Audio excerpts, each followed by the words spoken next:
Hold up. Can we fucking talk about this? Ever since the new patch, there's been quite the change in champion priority, and most of the new faces seemed a bit standard.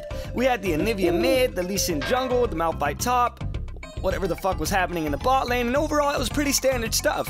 So why the fuck is Mundo back? He has to be by far one of the most annoying characters I've ever dealt with, and after tucking him away in Season 5, I was glad that maybe in some of my games I wouldn't be fucking permaslowed. Unfortunately, Season 6 wants to kick me in the fucking face. Let me tell you why you want to have this bumbling buffoon on your team. I mean, sure, he's not the smartest guy in the game, or the most handsome, or hygienic, or what were we talking about again? Mundo's ability to hard carry games is absurd right now. With the 5.20 patch update giving his E damage that scales via max health while also doubling as a goddamned auto reset, you're gonna wish that his hands weren't so big while he's fisting your anus. What I mean by that is not only does Mundo's E have an auto reset built in, but with the revamped Titanic Hydra he now has 2 skills that scale off of max health that take a millisecond to execute. Now you may be wondering, is this really the only reason why Mundo is my new daddy? And the answer is, no, not even a little bit. With the introduction of new masteries, Mundo has an entire new arsenal of ways to tear that ass up. Think of it as 50 Shades of Grey, except instead of Mr. Grey, it's Dr.Mundo, and instead of, the girl, it's your ADC. Let's do this. Now let's run you through some numbers. Average Mundos get a total of 5,000 health.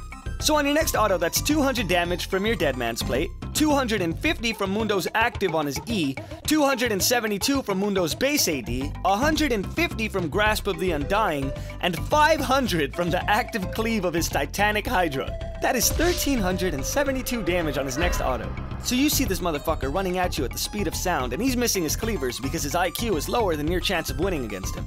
Unfortunately, that doesn't matter, because all he needs is that one auto. This doesn't include the fact that his main source of damage isn't even his autos. This burst is his backup plan.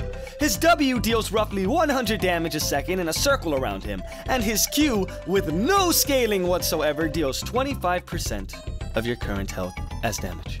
All I'm saying is that if Mundo hits you with a cleaver, you should probably start riding your will because he's going to shit in you. And even if he misses a few cleavers, it doesn't matter because the bonus movement speed he gets from his ult is more than enough to run at you, run through you, run for president, and run this country into the ground. Because he's a fucking idiot. Now, I'm not mad at Dr.Mundo. In fact, I'm exactly the opposite. Playing Mundo has been a really fun experience for me because I'm an asshole who enjoys not needing skill to win games. On top of that, if you ever feel poorly about yourself, you can just take a lap around the enemy's base and you'll be fine. Whether you want to do the most damage, or tank the most damage, or, you know, fucking both, Mundo is a strong pick in the jungle that is sure to make the enemy team FF at 20. Who needs fun when you have Mundo? Thank you for watching this week's episode of Can We Talk About This? You got any topics you want to talk about? Put it in the comment section below. I'll probably get to it one day.